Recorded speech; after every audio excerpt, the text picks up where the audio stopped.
tās investīcijas vienkārši ir tik milzīgas un tik liela tehniskā izstrāde tajā ir. Tas vienkārši neatmaksājās uzņēmumiem. Kas bija varbūt tas, kāda situācija vai kas, kad tu saprati, kaut kā ātri var būt bīstami? Pagājušā gadā, ja līdz 2 miljonu apgrozījumam mums grāmatvedība bija Google šītos. Tādā mazā tirgū, kā mēs esam, ir viegli sabojāt reputāciju, jo tagad tu saki, te viss viens otru pazīst, vienkārši tur uztaisīt sliktu produktu un paslēpties, jo viss par to uzzinās. Čau, Lauri! Čau! Pie mums ciemos Lauris Rutskis, Svoci vadītājs un līdzminētājs, pareizi? Yes, tieši tā. Varbūt tās pastāsti uzreiz cilvēkiem, kuri vispār neko nesaprot par e-komerciju un tā kā par to tēmu, tādā vienkāršā valodā, kas ir Svoci un ar ko tieši tu nodarbojies? Jā, mēs palīdzam e-komercijas uzņēmumiem izdarīt pēdējo posmu, nogādāt viņu preci līdz gala saņēmējiem. Izklausās gaužām vienkārši, bet tas īstenībā ir ļoti tehnisks un sarežģīts process. Pieņemsim, Latvijā mums ir 13 pārvadātāji. Kuru tev izmantot, kuros gadījumos, vai tu pats varēsi noslēgt ar visiem līgumus, vai tu varēsi iegūt cenas. Tad mēs esam to izdarījuši mūsu klientu vietā. Klients var pieregistrēties mūsu platformā, kas īstenībā jau ir pirmais lielais atvieglojums. Ja tradicionāli bija jāiet pie katra kurjera pasta, jāparaksta līgums, jāsāk integrācija, tad mums ir self-onboardings, 5 minūtes, tu esi platformā un tu vari sākt sūtīt savu pirmo sūtījumu. Un tā mūsu platformā palīdz no, es teiktu, 2 galveniem aspektiem. Viens ir šī cena, jo mēs apkopojot daudzus mazus, vidējus un jau arī lielus uzņēmumus, veidojam daudz lielāku apjomu, ko mēs procesējam. Līdz ar to mēs varam iegūt saucamās apjoma atlaides. Un tad mēs šo apjoma atlaidi nododam mūsu klientiem. Un otrā puse ir tehniskā puse, kā šos visus kurjeru pastus viegli mūsu klientiem ieintegrēt savos darba procesos, lai viņi var sākt veidot uzlīmes, pieteikt kurjerus un nodot paciņu. Tas nozīmē, ja es pareizi sapratu, man, piemēram, ir tur e-komercijas kaut kāds veikals. Ja es tagad ražoju kaut kādu produktu, man viņu vajag piegādāt klientam. Tātad man, lai es piegādātu, man jāslēdz līgums ar Omnivu, tad man jāslēdz līgums ar Latvijas pastu, Venipak un tā tālāk. Un tad atkarībā no tā, cik no viņiem es noslēdzu līgumus, tās ir opcijas, ar kurām es varu aizvest. Bet tad es aizēju pie jums, es noslēdzu vienā vietā un vedu ar jebkuru no tiem visiem, kas var aizvest. Tieši tā. Šobrīd mums Latvijā platformā ir pilnīgi visi kurjeru pasti. Un, tur ir tā burvība, ka klienti var uzreiz apskatīt gan cenu piedāvājumus, gan piegādes ātrumus, un tad izvēlēties sev tīkamo bez visiem tiem sarežģījumiem. Labs. Un tas sanāk, kad kuri var dabūt, jo tad, kad, kas ir vispār, kurš ir vispār tas jūs, tas superklients, vai no kura brīža man jāsāk domāt tieši par jūsu veidu pakalpojumiem, jo pieņemsim, es esmu mazs kaut kāds mājražotājs, man jau nevajag gan jau, kad jūs pakalpojumi, vai arī es varu viņu dabūt tik un tā, vai kas ir tas jūs, Kad jau vajadzētu sākt domāt par... Mūsu kritērijs, ka tev ir jābūt reģistrētai uzņēmēji darbībai, vai kā pašnodarbināta persona, vai SIA. Tajā brīdī mēs uzsākam sadarbību. Vislielākais iegūms, es domāju, būs tieši šim mājražotājam, jo viņš varbūt mēnesī nosūta 5 paciņas, un viņa kurjeru piedāvājums vienkārši būs standarta piedāvājums ar augstām cenām. Un tieši šim klientam mēs varēsim primāri piedāvāt vislielāko cenu ietaupījumu, jo mēs varēsim piedāvāt daudz draudzīgāku cenu. Tad īstenībā nav tā, kā es domāju. Tad sanāk, kad īstenībā nav jābūt milzīgam e-komercijas zīmolam, lai ņemtu jūs pakalpojumu. Tas reāli var jau sākties jau no pilnīgi maz uzņēmēju, tādi, kas sāk ieskrieties. No paša sākuma mēs tieši risinājumu būvējām šiem mazajiem un vidējiem uzņēmumiem, jo es no industrijas redzēju, ka šie uzņēmumi ir tie, kas visvairāk cīnās ar problēmām, kam ir vismazāk zināšanas, vismazāk tehniskās spējas, un viņiem vajag visvairāk palīdzību. Bet tad, laikam ejot, mūsu produkts pilnveidojās un sākām apkalpot ar vien lielākus un lielākus uzņēmumus, bet es teiktu, ka vēl joprojām tie mazie klienti ir tie, kas var bieži dabūt vislielāko uzreiz iegūmu, izmantojot mūsu risinājumu. Un mums, kā tradicionāli kurjeru pastiem, ja ir bijusi saskarsme, tad tev ir jānosūta tik sūtījumu, tad tev būs tāda cena, tik sūtījumu, tad tāda cena. Mūsu klientiem, vai tu sūti 1 paciņu vai 300 paciņas, tā cena paliek viena un tā pati. Jo es varbūt esmu nedaudz savādāk piegājis tam. Es ticu nevis tirgus sadalīšanā un mēģināt cīnīties par eksistējošiem biznesiem. Es ticu tirgus paplašināšanā.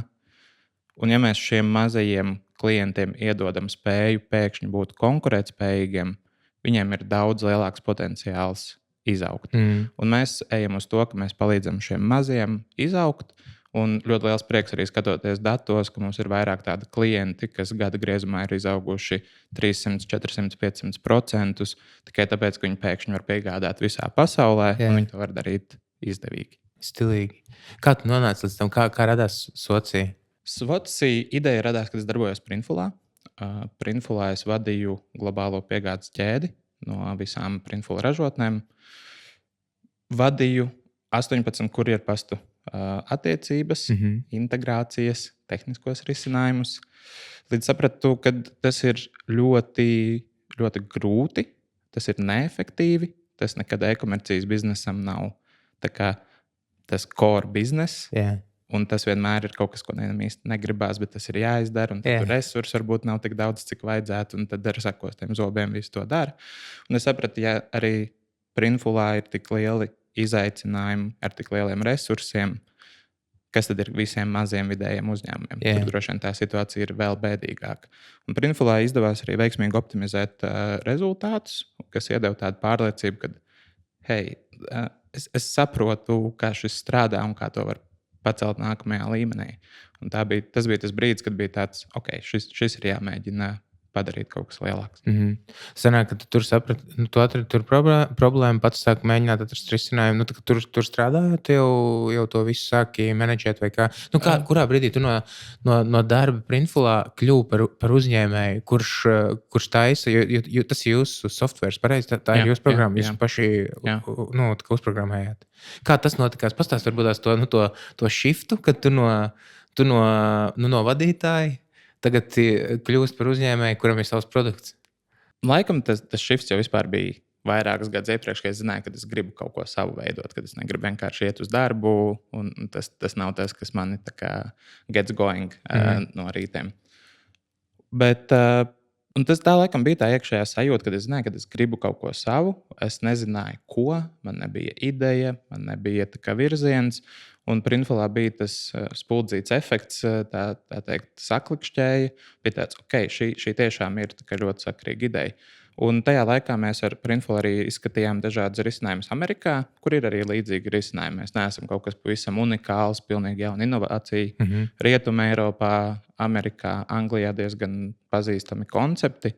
Un tajā brīdī man bija tāds, ka, hei, šo vajadzētu arī mūsu reģionā, jo skatoties mūsu reģionu, tā konkurence ir praktiski neeksistējoša. Un tajā brīdī es diezgan atklāti aizgāju ar Printfulu vadītāju aprunāties. Teicu, hei, man ir šī ideja. Es arī saskatu, kā tas varētu palīdzēt Printfulam. Tur viņš īstajā idejā neredzēja to potenciālu.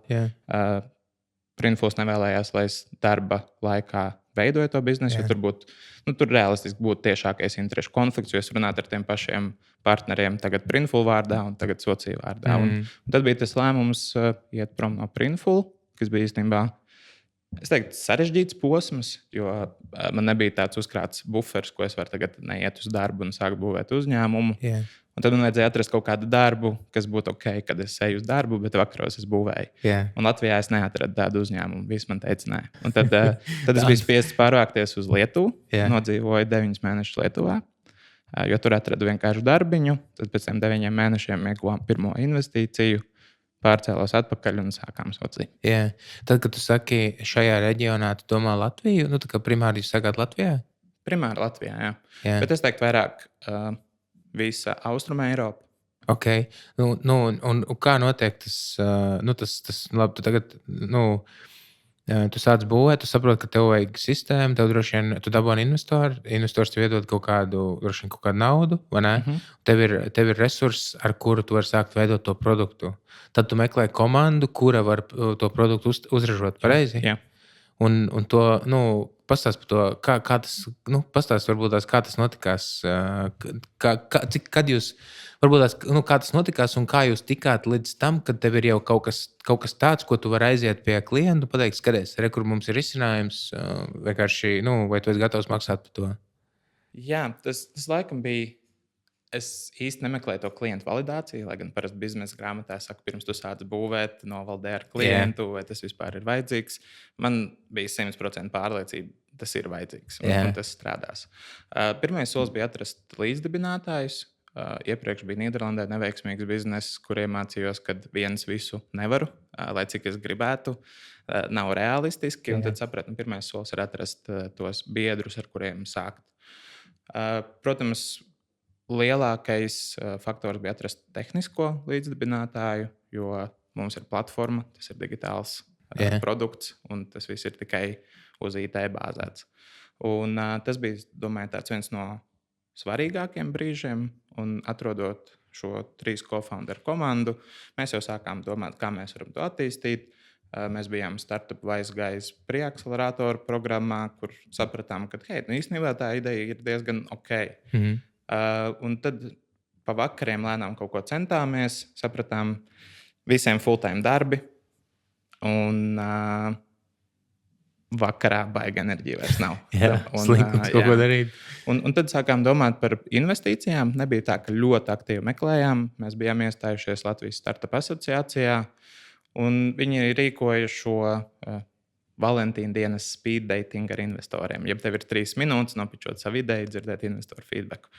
Mēs tajā pasākumā nepiedalījāmies, bet mēs tā paskatījāmies, kādi investori tur ir, un ar tiem varbūt pēc tam būs jāparunā. Es vienkārši zinu, es 3 minūtēs nevaru vēl joprojām ļoti labi nopičot sociju. Man vajag vismaz pusstundu, lai es varu iet detaļās un pastāstīt, kāpēc tas viss strādā un kā tam vajadzētu strādāt. Un tad mēs uzrunājām šos investorus. Man liekas, tie bija 3. investori, ar ko mēs runājām, kas pateica, hei, mums patīk ideja, jums ir laba komanda, mēģinam. Un tad mēs ieguvām pirmos 90,000, pievienojāmies viņa akceleratoru programmai, un tur mēs 3 mēnešus strādājām pie tā, kā mēs varam noreizot vēl naudu. Un tad pēc 3 mēnešiem mēs noreizojām 500,000.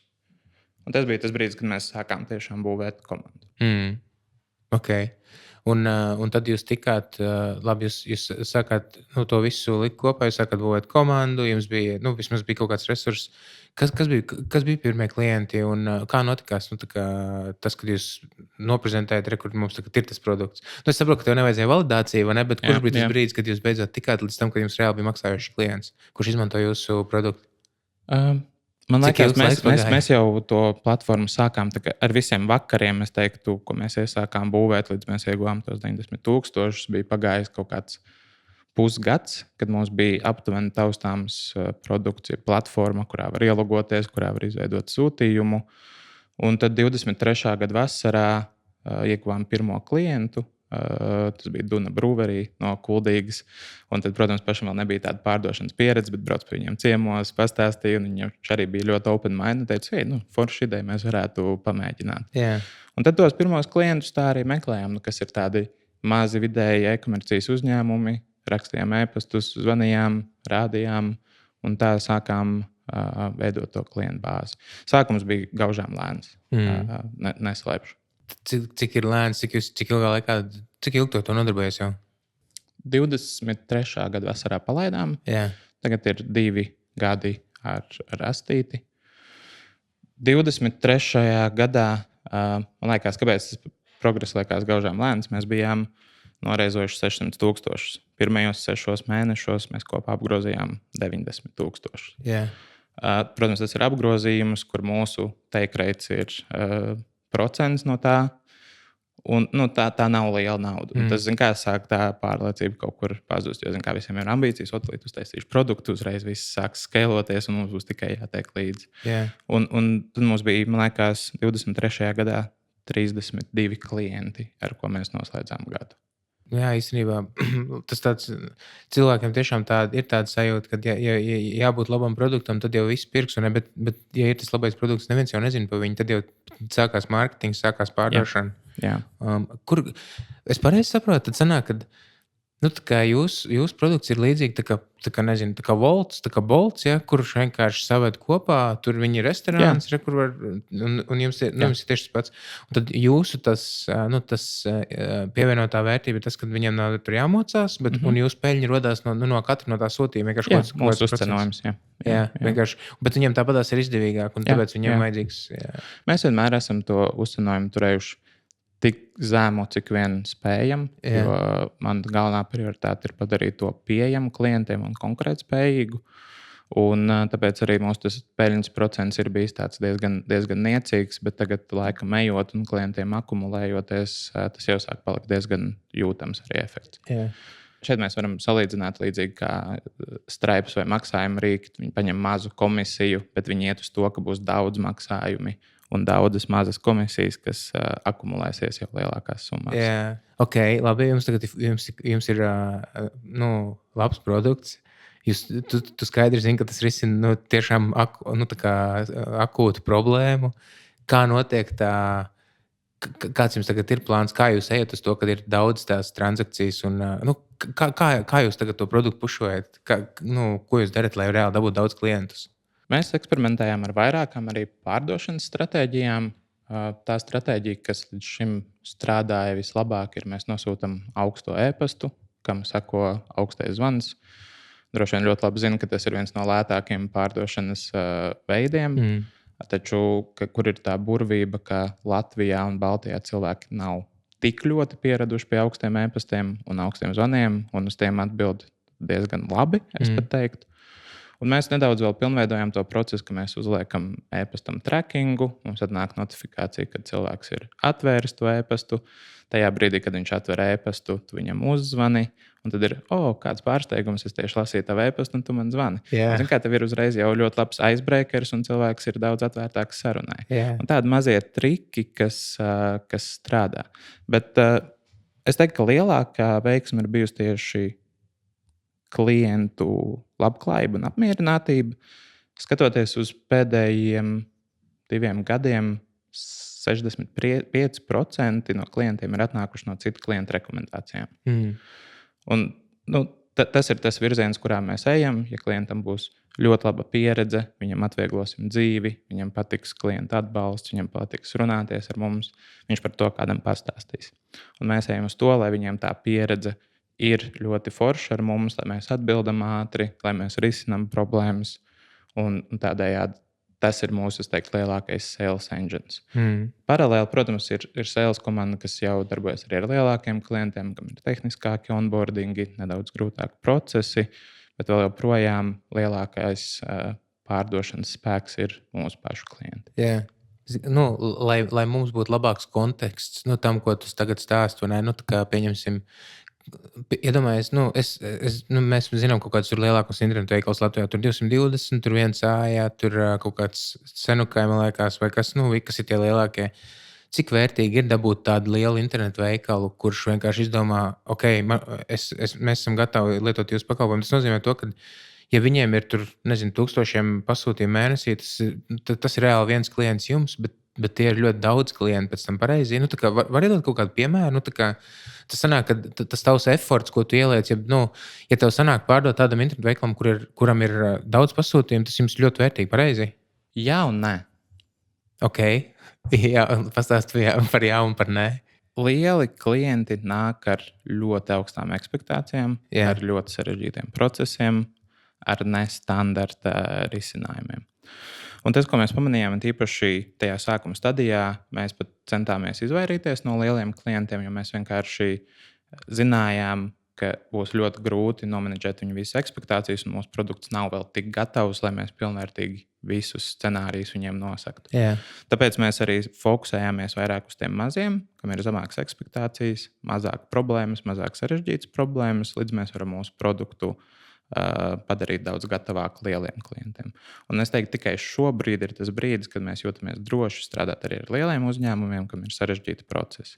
Un tur izklausās varbūt tas, ka liels klients, daudz sūtījumu, mēs varēsim ātrāk ieskrieties, bet arī skatoties no biznesa perspektīvas, ja tavu klientu portfeli veido 2 lieli klienti un kaut kas aiziet greizi, tavs biznesa apstājies. Viens Un tu pazaudēji visus savus apjomus. Un mēs uz tiem apjomiem ļoti paļaujamies, jo tas ir arī pēc kā mums tiek piestādītas cenas. Un ja mēs to apjomu pēkšņi pazaudējam, mēs citiem klientiem nevarēsim iedot konkurētspējīgu cenu. Yeah. Un tāpēc, būvējot to no daudziem maziem klientiem, mēs esam tos riskus daudz veiksmīgāk mitigējuši. Kāds klients arī pazūd, mēs to nejūtam.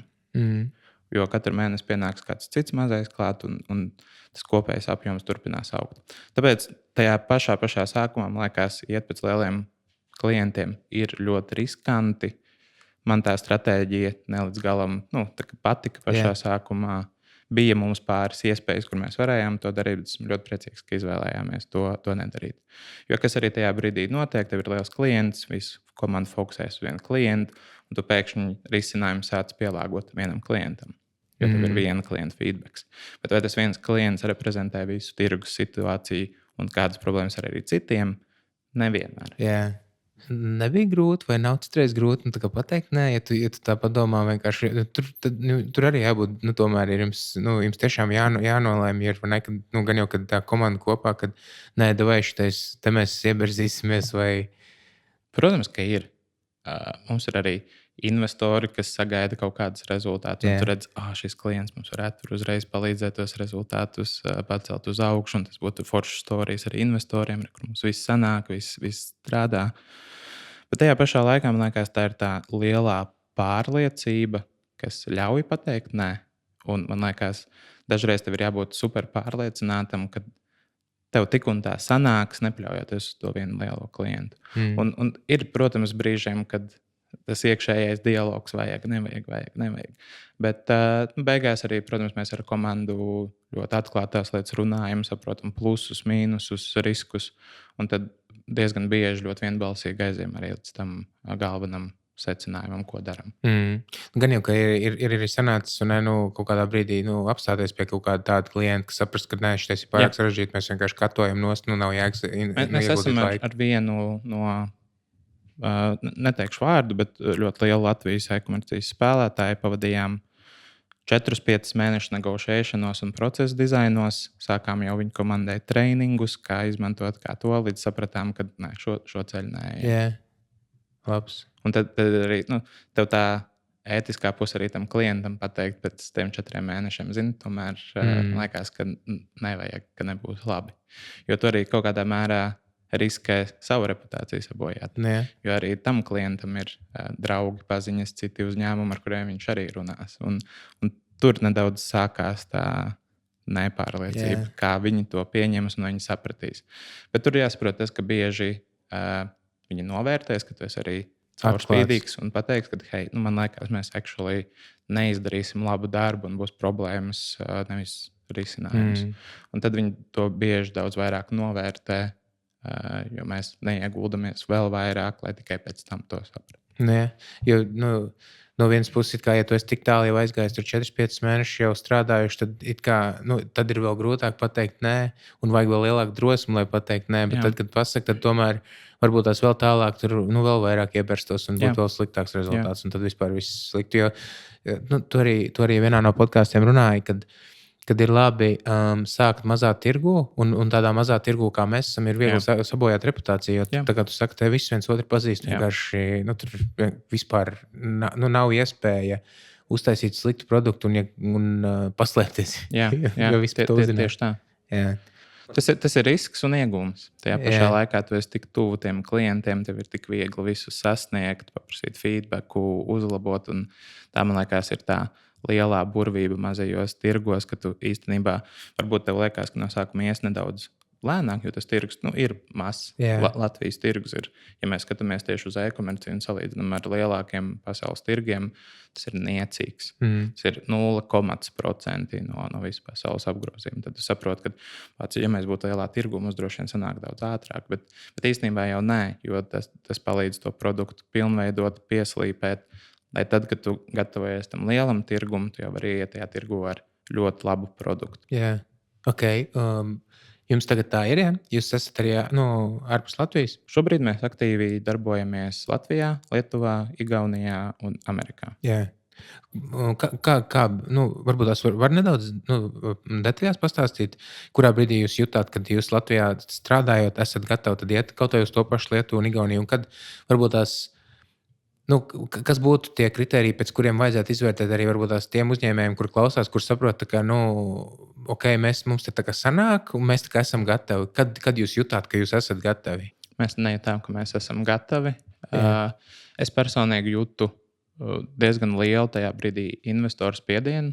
Yeah. Hei, Latvija ir mazs tirgus, ko jūs vēl darat Latvijā. Jums jādomā par lieliem tirgiem. Tā kā šeit nekas neizdosies. Jūs pazaudēsiet momentu, pazaudēsiet to uzmanību un būs arvien grūtāk. Un tajā brīdī mums bija tāds, labi, sākam tad vismaz ar Lietuvas tirgu, kā tepat kaimiņos. Visam vajadzētu būt diezgan līdzīgi. Lai gan ir ļoti līdzīgi tirgi no tehniskā uzstādījuma, ir pavisam savādāk cilvēku mentalitāte, pārdošanas procesi, stratēģijas ir jāpamaina, jo tas uzreiz nedaudz pamainās. Un īstenībā ar to, ka mēs iegājām tajā Lietuvā diezgan ātri, mēs paši sevi ļoti palielinājām. Plus sadedzinājām naudu. Okay, ja mēs esam Lietuvā, mums vajag Lietuvā cilvēku, mums vajag pārdošanu, mums vajag, kas pieskatīs to tirgu. Sākām meklēt cilvēkus, investējām cilvēkos, sapratām, ka neiet tik raiti, tad atlaidām cilvēkus, tad mēģinājām citus cilvēkus. Un beigās tas paņem tik daudz mentālo kapacitāti, naudu, enerģiju, un tā pievienotā vērtība nebija nekāda, jo arī mūsu produkts nebija gatavs, lai to darītu. Un tad arī Lietuvā tas feedbacks no klientiem nebija tik super pozitīvs, jo mēs vienkārši nebijām vēl tam gatavi. Yeah. Un, es teiktu, ka mēs tikai tagad esam reāli gatavi no produktu skatījuma. Tagad mēs arī tikai tādu aktīvāku darbu sākam tajā likt. Yeah. Tad, tagad, ja tu paskaties atpakaļ, kā tev pašam liekas, tu teici, ka jūs nebijāt gatavi, bet bija spiediens, vai ne? Jā. Bet ja nebūtu tas spiediens, vai varbūt tas, ka jūs tagad esat gatavi, jo jums vienkārši nācās adaptēties ātrāk. Un tev neliekas, ka tas, ka bija tas spiediens, tas tomēr arī jums kaut kādā veidā pušot vai izaugsmi? Mēs sākām to tirgu, tad mēs viņu nokatojām. Apstājāties, jā.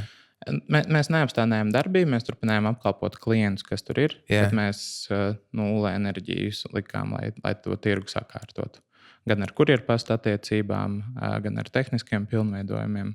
Un tas vienkārši parāda to, ka bija tas fokus nolikts atpakaļ uz Latviju, produktu un turpinam pilnveidot tās lietas. Yeah. Jo arī pagājušā gadā, ja līdz 2 miljonu apgrozījumam mums grāmatvedība bija Google šītos, tad pie 2 miljoniem tas salūza. Tad mums vajadzēja kārtīgi grāmatvedības sistēmu uzstādīt. Ja mēs būtu jau vēl vairāk tirgos, un to būtu sajutuši visi klienti visos tirgos, ne tikai Latvijas klienti, droši vien tas arī būtu daudz lielāks sitiens reputācijai un tam, kā mēs darbojamies. Un tāpēc man liekas, Latvija ir mazs tirgus, bet nav tik mazs tirgus, lai nevarētu viņā diezgan strauji arī augt. Un man liekas, mēs to esam ļoti veiksmīgi pierādījuši. Bet tajā pašā laikā tos visus iekšējos procesus sagatavot, lai uzņēmums būtu spējīgs augt. Jo visiem mums ir ambīcija augt ātri. Tikai pagājušā gada laikā es sapratu to, ka augt ātri ir ļoti bīstami un ļoti daudz, kas var aiziet greizi daudz ātrāk. Iedos kaut kādu piemēru, kas bija varbūt tas, kāda situācija vai kas, kad saprati, ka augt ātri var būt bīstami? Tas, ka mums ļoti strauji sāk pieaugt sūtījumu daudzums. Yeah. Ir tāda specifika, ka klients norāda platformā, ka viņš sūtīs 1 kilogramu paciņu. Pēc tam, kurjerpasts savāc to paciņu, kurjerpasts pārsver to paciņu, vai tiešām bija 1 kilograms vai bija 2 kilogrami. Jo Latvijā arī cilvēkam patīk izmantot, norādīšu mazāk svaru, būs mazāk jāmaksā. Jā, it kā loģiski. Un tad mums nebija izveidots ļoti labs process, kā mēs veicam šos pārēķinus un piestādām papildus izmaksas pēc tam. Par cik mums nebija process, mēs to neizdarījām 3 mēnešus, jo mēs līdz tam netikām, nespējām tikt līdzi. Izstādījām visiem par iepriekšējiem 3 mēnešiem. Visi klienti uzsprāga, ko jūs darat. Jūs mūs apčakarējat, jūs esat krāpnieki, nevis normāls uzņēmums. Un tad mums vajadzēja, mēs to pirmo pārēķinu vēl uztaisījām greizi. Mēs izsūtījām 600 klientiem nepareizi rēķinu. Mēs anulējām visus rēķinus, izsūtījām vēlreiz rēķinus, kur vēl bija kļūdas. Tu zini, ja ir viena lieta, ar ko klientiem nevajag jokot, tad tas ir rēķins. Un mēs izdarījām tieši to. Un tas ir viens no pierādījumiem, ka mūsu procesi netika līdzi tam apjomam. Mēs nespējām vairs visu veiksmīgi apkopot. parasti viss saka, ka uzņēmējdarbība ir vienkārši problēma risināšana. Ne? Un tās ir lietas, kuras tu droši vien nevarēji viņas nevienā brīdī paredzēt. Teorētiski varēja, bet visu laiku ir daudz arī citas prioritātes, protams. Citas problēmas arī. Jā, un citas problēmas. Un, kā man patīk teikt, uzņēmumu vadītāji pārsvarā risina tikai problēmas, nevis foršās lietas. Ja kaut kas strādā, ir forši iešu labot to, kas nestrādā. Ne? Un tā tu visu laiku tikai risini tās problēmas. Tad, protams, ir tavs uzdevums saprast, kura no šīm problēmām var palikt ļoti bīstama uzņēmumam un strādāt tieši ar to problēmu. Tu pats, ja mēs tā runājam par uzņēmējiem, par problēmu risināšanu, par šo visu lietu, tu tā kā, kurā brīdī tu varbūt tu teici, ka tu jūti, ka tu kaut ko gribēsi uztaisīt pats un ka tu strādāt kaut kur priekš sevis kaut kādā veidā. Tu visu laiku jūties tā kā uzņēmējs, kad darīt kaut kādas tādas lietas, vai kurā brīdī tu varbūt tās noķēri? Ko tu esi pirms tam darījis? Tu teici, strādāji Printfulā, vai tev visu laiku bija sajūta, ka tu reāli esi, es esmu uzņēmējs, man būs kaut kāda kompānija, kur es vienkārši kaut ko darīšu? Es vispār pēc izglītības esmu loģistikas inženieris. Es teiktu, mana stiprā puse ir procesu izveide un optimizācija. Paskatīties uz lietām, kā tās tiek darītas, un atrast veidu, kā to izdarīt labāk. Un tieši tā bija mana motivācija, kad es varētu veiksmīgu uzņēmējdarbību tajā veidot, jo man sanāk šos procesus optimizēt. Vienīgais, ko man vajag atrast, ir procesu industrija, kur tās lietas ir neefektīvas un padarīt to efektīvu. Un es domāju, ka tas ir arī viens no tiem sociāli veiksmes faktoriem, ka mēs paņemam to, kas teorētiski ir bijis pieejams un ir bijis tirgu, bet tas nav bijis efektīvs. Un kā mēs to varam padarīt daudz efektīvāk. Un tieši tā spēja, kad arī karjerā sanāca daudz lietas optimizēt un pierādīt savu domu gājienu vai tās spējas, bija tas, kas man deva to motivāciju un sajūtu, kad man sanāktu droši vien, ja es to darītu. Kas tev līdz šim, tu teici no 23. gada, kas ir bijis lielākais izaicinājums tev? Tā kā reāli, kas ir bijuši gan jau brīži, kad tev liekas, šo visu vienkārši tas ir pārāk sarežģīti. Mēs to nevaram izdomāt, vai nevaram pavilkt, vai tev nav tādu brīžu vispār bijuši, vai tev ir bijis tikai grūti, un tu visu laiku tik un tā centies kaut ko labot. Kas ir tāds, varbūt tās kaut kāds zemākais punkts? Es teiktu, viens no grūtākiem brīžiem bija tieši personīgo dzīvi apvienot ar darbu. Pēkšņi darbs palika par dzīvi. Kas atstāja arī iespēju gan uz attiecībām ar sievu, uz attiecībām ar draugiem. Tu pēkšņi esi pazudis, vai nē, tu esi mājās, tu kā runā, bet tu domāsies kaut kur citur, un tu neesi klātesošs. Un man liekas, ka tas bija tas vislielākais izaicinājums, kā spēt atdalīt darbu no dzīves, lai darbs arī nebojātu personīgās dzīves kvalitāti. Yeah. Un tam pagāja ļoti ilgs laiks, un es domāju, es vēl joprojām neesmu tur. Bet vismaz ir kaut kādi uzlabojumi, kā atslēgties. Vai arī bija pirmais atvaļinājums, kur tiešām neatvēra datoru, un tas jau ir daudz. Bet tas ir, man liekas, viens no tādiem lielākiem izaicinājumiem. Yeah. Man pagājuši pirms kādām 2 nedēļām, es biju no 13. līdz 19. atvaļinājumā.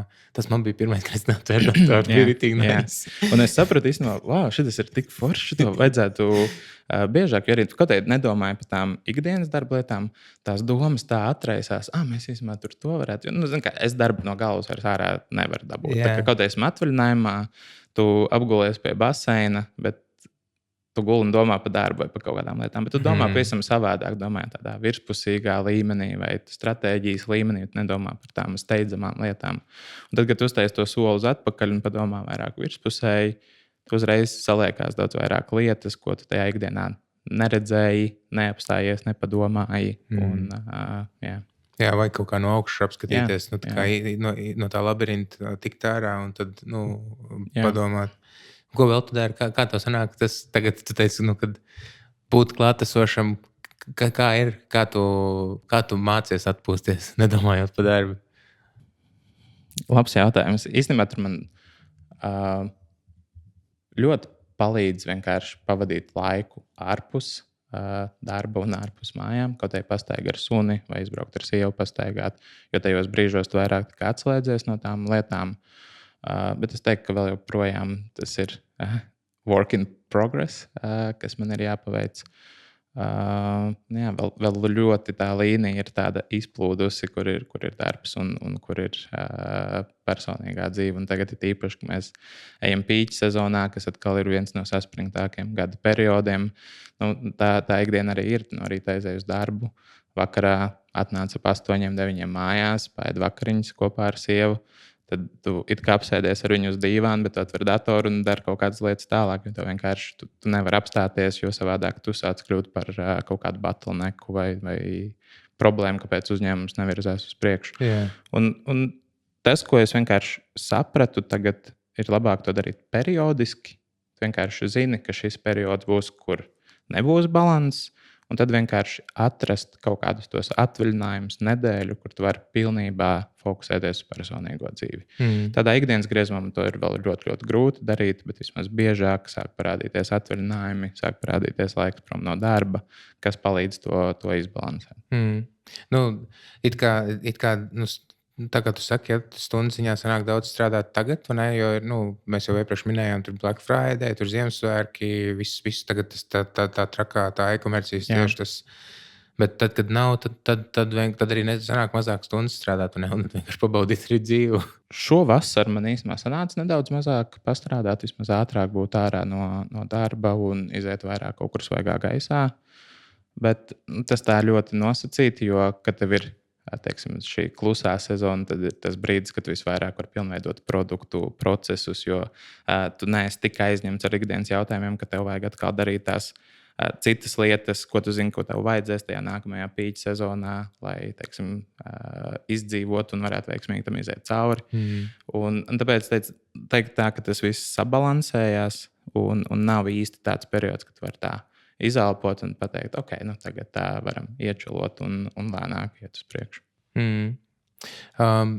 Ar to mēs iepriekš jau sākām runāt. Es vienkārši gribēju vēl tam bišķiņ pieķerties par to, cik viegli tiem cilvēkiem ir kļūt par jūsu klientu. Tad sanāk, ka jebkurš klausās tagad, vienalga, kurā platformā viņš ir, viņam ir iespēja jūsu produktu integrēt tajā savā platformā. Ja viņam ir tur, es nezinu, Latvijā, kas tur bija, tas Mozello bija laikam ļoti populārs, un visādi tildes, visi tie būvētāji, Shopify, WordPress, jebkurā no tiem var ielikt jūsu... Jebkurā nē, šobrīd mums ir integrācijas ar Shopify, Etsy, Mozello, Magento, PrestaShops, un varbūt kaut ko piemirsu. Ar Mozello mums ir padziļināta integrācija, par cik arī mūsu vietējais uzņēmums izveidojam foršu sadarbību. Esam uzreiz jau integrētais risinājums arī viņu platformā. Ja tu izveido tur veikalu, uzreiz varēsi pievienot Svoci kā piegādes risinājumu.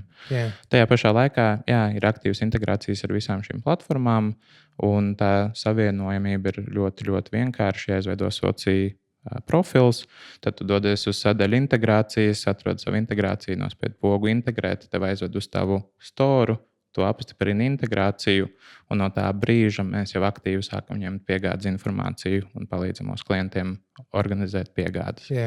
Ar Shopify mums ir arī vēl padziļinātāka integrācija, kur arī checkoutā nedaudz ejam iekšā. Latvijā, ko mēs tagad palīdzam, arī ir atrast 5 tuvākos pakomātus. Latvijā mēs visi zinām, pakomāti dominē piegādes metodi, bet tad arī katram lietotājam tajā checkoutā nav jāskrolo, nav jāmeklē savus pakomātus. Tad mēs vienkārši izveidojām risinājumu, kas pēc viņa adreses atrod 5 tuvākos pakomātus. Viņam atliek tikai izvēlēties, kurš ir tuvākais. Tas gan arī tik labi. Es pagājušajā nedēļā sūtīju kaut ko no interneta, un man bija jāskrolo, jo tur pat nebija iespēja ierakstīt to. Un es vienkārši pēc alfabēta vienā brīdī tikai sapratu, te ir alfabēts, bet tas alfabēts sākumā ir pa adresi, pēc tam pa pilsētu. Tur. Un tu jau zini, cik checkouts ir jūtīgs un cik e-komercijā tas ir jāoptimizē, lai tas laiks būtu pēc iespējas īsāks. Un vēl joprojām, kad es redzu tos risinājumus, man dažreiz mati ceļas stāvu, jo es arī vienreiz kaut ko gribēju nopirkt. Un bija tā izvēle, kur bija arī jāskrolē bez meklētāja. Es beigās nenopirku un izgāju ārā. Un tas ir tas, ko tie īpaši mazie uzņēmēji varbūt ne tik labi izprot, ka katrs tas papildus solis, klikšķis, izvēle, kur pircējiem ir jāpadomā, palielina risku, ka viņš nenopirks no tevis. Viņam vienkārši negrib ar šo čakarēties. Un, ja mēs paskatāmies, vēl 40% ir impulsīvie pirkumi, kur tas nav plānots pirkums, bet viņš redzēja reklāmu, viņš uzspied, kā varētu uzreiz nopirkt, un uzreiz nopērk. Un tajā brīdī, ja tajā impulsīvā pirkuma laikā tev nav ļoti plūstošs process, tad tas impulss uzreiz pazūd un viņš nenopērk. Yeah. Un tas ir ļoti svarīgi. Un to mēs arī cenšamies arvien vairāk mainīt, kad nē, tev nevajag, lai tavs klients var atrast sarakstā to, kuru viņš grib, jo viņš visticamāk negribēs meklēt. Yeah. Un ja arī viņam aizsūtīs, varbūt ne tieši uz to, ko viņš gribēja, bet 100 metrus tālāk uz citu pakomātu, viņš nebūs bēdīgs. Viņš aizies savāks pats, viņš būs priecīgs, ka viņam ir jauns pirkums.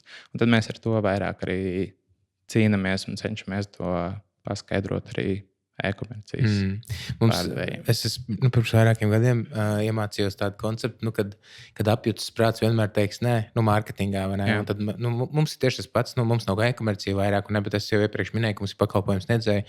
Mēs vienmēr viņiem, tiem saviem klientiem sakam, kad ir jābūt maksimāli vienkārši, jo tikko kā cilvēks sāk domāt, tad vienkārši viss, es padodos, es gribu vienkārši skatīties televizoru, tur nezinu, scrollēt TikTok, es negribu tagad scrollēt starp 500 pakomātiem, kuri man ēs. Kā vispār, kāds ir tas tirgus, jo, zin kā, es atceros, ja nemaldos, viens no pirmajiem pakomātiem bija Omniva, viņi ievies, un ne? Tad parādījās, man liekas, DHL, DPD. Tagad jau ir Venipaks, Latvijas pastam ir pakomāti. Vienkārši ik pa laikam parādās kāds jauns pakomāts. Vai tiešām tas ir, mums ir vieta vēl vienam pakomātam? Tas ir tik populāri, reāli. Tu teici, ka tas dominē. Tas ir Latvijā, es teiktu, 90% no pirkumiem tiek piegādāt uz pakomātiem. Un šeit mēs padomāsim par mūsu latviešu mentalitāti. Vai tu gribi satikt pēc tās darbdienas kurjeru un runāt un kaut ko, vai tu gribi vienkārši savā nodabā pieiet pie pakomāta, izņemt paciņas un savā nodabā aiziet mājās. Un mums latvieši ir otrais variants. Mēs negribam kontaktu, mēs negribam runāt, mēs negribam, lai mums zvana, ka tūlīt būs piegāde. Mēs, kad paši gribēsim, aiziesim pakaļ. Man liekas, tas ir tas, kas ir ļoti attīstījis to, un tajā pašā laikā tas ir ļoti, ļoti ērti. Kurjeris, teiksim, veda paciņu no 9 rītā līdz 5 vakarā. Tu taisīji pasūtījumu, tu nezināji, kurā dienā tieši būs piegāde. Tu zini 1 līdz 3 darbdienas. Vai tu esi saplānojis savu nedēļu tā, ka tu tā 1 līdz 3 darbdienām būsi mājās un gaidīsi paciņas? Tas var būt 10 no rīta, tas var būt 4 vakarā. Vai tu būsi mājās, nebūsi, un tad tu beigās tik un tā pārcel to piegādi vai paprasti viņiem ielikt tajā pakomātā. Man liekas, šī otra puse ir tieši tā parocība, jo, tu zini, tev pakomāts varbūt ir pie mājām vai pa ceļam no darba uz mājām, un tev nebūs grūti piestāt, un kad tu varēsi, tad tu arī izņems, un plus tev ir tur 5-7 dienas izņemt to paciņu no pakomāta. Tas vienkārši atvieglo ļoti daudz to organizatorisko faktoru. Un kāpēc kurjeriem arī tas ir izdevīgāk, jo tas ir daudz lētāk. Ir daudz vieglāk aizvest 50 paciņus uz vienu pakomātu, nekā piestāt 50 dažādās adresēs, katram atdot paciņu, katru sazvanīt. Un kurjeri to optimizē no izmaksu perspektīvas, saņēmējiem tas rada papildus ērtumu. Un īstenībā šis pakomāts mums liekas ļoti, ļoti pašsaprotams, un tā ir tāda norma. Tā norma ir tikai, es teiktu, Baltija, Polija, un tikai tagad sāk parādīties Rietumē Eiropā. Līdz šim Rietumē Eiropā bija pick-up punkti, jeb kioski, kaut kādi tabakas veikali, kur paciņas tika apstāts, bet tieši tādi pakomāti neeksistēja. Un tagad arī tie uzņēmumi redz to veiksmi, kāda Baltijā tā ir bijusi Polijā. Un tad šie arī spēlētāji sāk izvietot tos pakomātus arī visā Eiropā. Amazonai arī ir pakomāti? Man liekas, ir vai ne? Es neesmu pārliecināts, ja godīgi. Es domāju, ka Amazon sadarbojās ar kādiem pakalpojumu sniedzējiem, kas piegādā uz pakomātiem. Bet vai viņiem ir pašiem savu pakomātu? Man liekas, ka ne. Viņiem... Es nezinu, vai tas droši vien ir kaut kāds uz priekšu, gan jau ar tas, kad ar tiem droniem domā piegādāt, tas ir viens. Un vēl es redzēju video, kur viņiem brauc tie roboti pa ielu vienkārši un aizved uz kaut kuriem. Kā tev liekas, mums Latvijā vēl kaut kas jauns nāks klāt? Tā kā tam, kas jau tagad ir no tiem pakomātiem? Ne tuvākajā laikā. Es domāju, ka nē. Es domāju, ka mūsu tirgus ir šobrīd vēl pārāk maziņš, lai sāktu eksperimentēt ar droniem, un tās investīcijas vienkārši ir tik milzīgas un tik liela tehniskā izstrāde tajā ir, ka tas vienkārši neatmaksājās uzņēmumiem. Es domāju, ka mēs to sāksim redzēt lielākos tirgos, Amerikā, Anglijā, Ķīnā, kur jau tas sāk tiek praktizēts, bet man liekas, tādos mazākos tirgos tas vēl ir vairāk gadu jautājums. Mēs varētu, vēl pirms mēs beidzam, pirms finišējam, varbūt tās. Kas ir tas, kā tu pats esi mainījies, kā uzņēmējs tagad, kopš tu sāki, kopš tu, tā kā es iepriekš teicu, pārgāji no vadītāja kompānijā un kļuvi par uzņēmēju? Kā tu pats jūti, kā tu esi mainījies par šiem gadiem vai audzis? Kas ir vislielākās tādā pārvērtība, ko tu pats esi varbūt sapratis? Man liekas, esmu palicis tāds daudz piezemētāks. Ja kādreiz, kad bija tur uzņēmējs, kāpēc nevar būt tā vai šitā, vai tur varēja tā izdarīt, un tāds bravūrīgāks bija. Un tagad daudz vairāk iepazīstot uzņēmējdarbības vidi, tu saproti, cik daudz tev vēl ir jāmācās, jāizprot, un cik daudz tu īstenībā nezini. Un tas tevi nedaudz tā nolaiž atpakaļ uz zemes. Man liekas, tas ir viens faktors. Otrs ir augusi pārliecība. Un es teiktu, vairāk tādā ziņā, ja tev ir kāda ideja, vai tu gribi ar kādu parunāt, tad tu uzreiz izdari. Tu nav tāds, pats man vajadzētu izdarīt to, bet es tur nevaru saņemties, aiziet, varbūt viņam uzrakstīt vai tam uzrakstīt. Kā viņš tur padomās, ja es viņam tā rakstīšu, tagad vienkārši ej un dari. Un vairāk tas, kad tu saprati, jo ātrāk tu veiksi katru to lēmumu lietu, jo raitāk tu kustēsies uz priekšu un daudz samazināt ir tā nepārliecība pa vidu. Protams, man liekas, lielākais tas ir izaugsme arī tādā personīgā un cilvēcīgā faktorā, veidot attiecības ar cilvēkiem, veidot attiecības ar partneriem, meklēt, kā arī partneri var iegūt no šīs sadarbības un vairāk veidot to tādā augstākā līmenī. Un man liekas, lai gan mēs visi runājam par IT tehnoloģiju attīstību, par AI, vēl joprojām kādu laiku biznesa pamatā būs cilvēku attiecības. Un, ja tu varēsi veiksmīgi attīstīt šīs cilvēku attiecības, tev biznesā diezgan labi viss ritēs uz priekšu. Jā, par to bravūrību es tev arī varētu piekrist. Tas tāds sākumā, tā, kad tu sāc skatīties, kamēr tu pats vēl to nedari, tev liekas, kāpēc viņi tā nedara. Tas tik ir pašsaprotami. Bet tagad, kad tu pats to būvē, vai ne, tev bišķiņ ir tāds respekts, kad tu saproti, ka katra lieta, kur tu pateiksi, vai noheitos no sērijas, tu saproti, cik grūti to ir ieviest un kādam procesam jābūt ir. Un tad tu vienkārši man liekas, no otras puses skaties. Un tad es izvēlos citreiz mazāk kaut ko pakomentēt, jo tas ir 100%. Un kādreiz varbūt arī nesaprat, cik tiešām uzņēmēju vadītājiem ir daudz lietas, par kuriem viņiem ir jādomā. Varbūt tā lieta, ko saka, tas taču ir tik viegli izdarāms. Jā, bet varbūt tas ir sarakstā no 20 lietām, tā ir 19. Un tā nav tik svarīga šobrīd ar visām lietām, kas vispār uzņēmumā notiek. Un vairāk tā izpratne, ka daudzas lietas ir viegli, bet ir arī loģiski, kāpēc netiek izdarīts un kāpēc tiek prioritizētas citas lietas, jo tas vienkārši kaut kādā lielākā bildē varbūt neiesienās iekšā. Tev ir kāds padomdevējs vai kāds varbūt tās mentors vai kāds cilvēks, kuram tu prasi padomu tādos jautājumos, kur tev vajag no malas apskatīties? Īsti nē. Man kaut kā, es ļoti labi izprotu to konceptu. Man nav izdevies atrast tādu cilvēku, ar kuru es varu brīvi parunāt. Un man laikam tajā mentorshipā ir ļoti svarīgi arī just to credibility, to, ko es arī esmu pamanījis. Tīpaši, ja tu cilvēkiem pajautāsi kaut kādu lietu, cilvēki ļoti bieži vienkārši atbildēs tikai tāpēc, ka tu jautāji, ne tāpēc, ka viņi zina. Un ļoti daudz cilvēku arī, ja viņi nezina, viņi nepateiks, ka viņi nezina, bet viņi teiks savu labāko variantu. Un beigās, vai tu vari tam uzticēties, nevar uzticēties, tas jau paliek katra paša pārziņā. Bet man nav izdevies atrast tādu cilvēku, ar kurus var justies brīvi, kuram es apbrīnoju to, ko viņš ir izdarījis biznesā vai kaut kādā citā jautājumā, un no kā es varu iedvesmoties. Jo man ir ļoti svarīgi arī tas iedvesmas avots, nevis tikai viedoklis, jo viedoklis ir ļoti subjektīvs, un neviens nezinās tavu biznesa iekšieni labāk kā tu pats. Bet es vairāk cenšos vadīties pēc savu iekšējā feelinga. Dažreiz viņš aizšauja kaut kur greizi, biežāk neaizšauja greizi.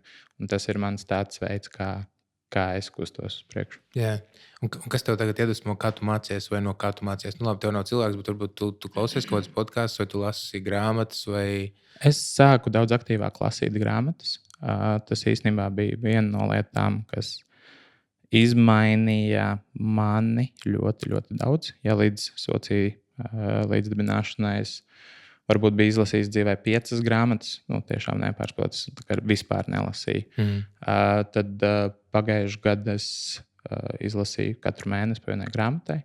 Un tagad tas ritms ir iegājies, un man liekas, tā grāmatu lasīšana ir tāpat kā sporta zāle.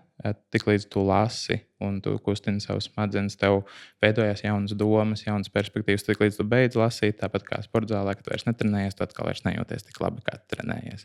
Un tāpēc es cenšos turēt sev tonusā, lasīt par daudzām dažādām tēmām.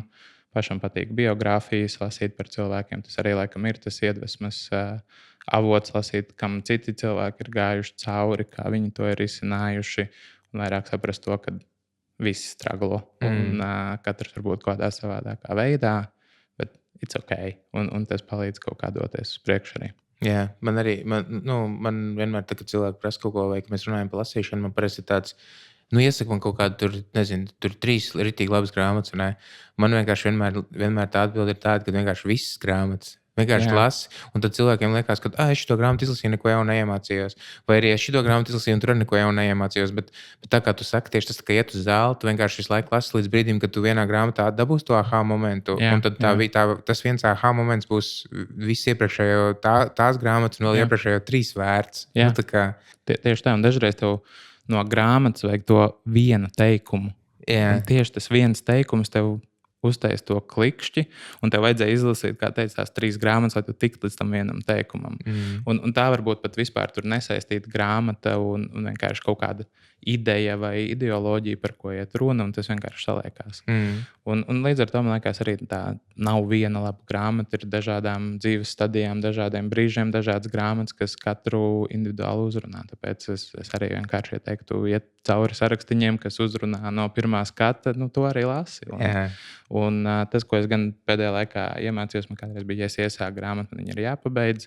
Tagad esmu iemācījies, ja man tā grāmata neaiziet, es viņu lieku malā un eju pie nākamās, jo sev mocīt es nevaru vairs arī. Jā, es vēl ritīgi mocu. Es vienkārši man citreiz liekas, man šitā grāmata vispār nepatīk. Es vienkārši nevaru spied tālāk. Jā, es nevaru nepabeigt.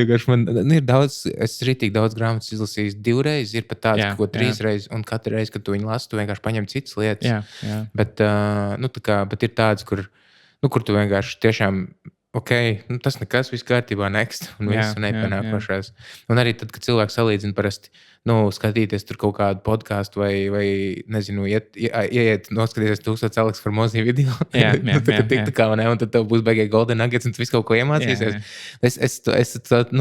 Man neliekas tā, man liekas, ka cilvēki īsti nesaprot to būtību, ka tagad tu lasi, tu reāli iedziļinies vienā konkrētā lietā, un tu viņu izproti pilnīgi citā līmenī, nekā noskatoties 30 sekundžu TikTok vai Instagram reel, kurā tev iedod bums, tev jādara šitā, un tu uzreiz tāds, skaidrs. Un plus, man liekas, tas, ko cilvēki nesaprot lasīšanā pret šiem TikTokiem vai īsās formas kontentu, lasot, tu attīsti savu spēju koncentrēties uz ilgāku procesu. Tu parasti nelasīji 10 sekundes. Tu lasi vai pusstundu, stundu, kā kuru reizi.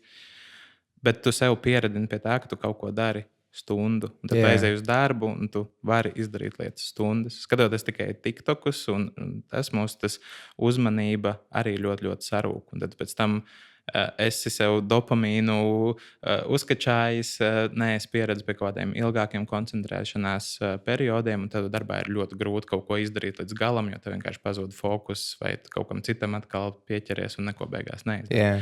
Un tā ir viena no tām slēptām pievienotām vērtībām no lasīšanas, ka tu atkal palīdzi sev mācīties fokusēt laiku un uzmanību uz vienu lietu. Jā. Tā ir, pilnīgi piekrīt. Labi, viena grāmata iesaki. Tā kā viena. Kas būtu tāda, kas uzņēmējiem noderētu reāli? Man no uzņēmēja darbības ļoti patika grāmata par Netflix, No Rules. Yeah. Es esmu paņēmis ļoti daudz vērtīgas lietas, ko es cenšos arī Swatī īstenot, vai ideoloģijas, ko piekopt. Man viņa tiešām kaut kā ir palikusi atmiņā un liekas ļoti vērtīga grāmata uzņēmēju darbībā. Jā.